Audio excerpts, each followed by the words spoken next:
Hello दोस्तों, नमस्ते, प्रणाम। कैसन माने रउआ लोग। तो चलिए रउआ सबने के बीच में एगो हम मॉडर्न गीत लेके आयल बनी जौन बहुत ही सुंदर, बहुत ही लाजवाब बा।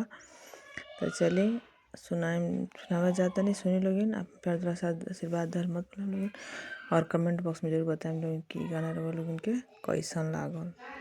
केकरा हाथे छुड़ा कैंची, केकरा खोइछा केस, मोती माल वाले बबुआ के घुरमल केस, मोती माल वाले बबुआ के घुरमल केस। हजमा हाथे छुड़ा कैंची, फुआ खोइछा केस, मोती माल वाले बबुआ के घुरमल केस, मोती माल वाले बबुआ के घुरमल केस।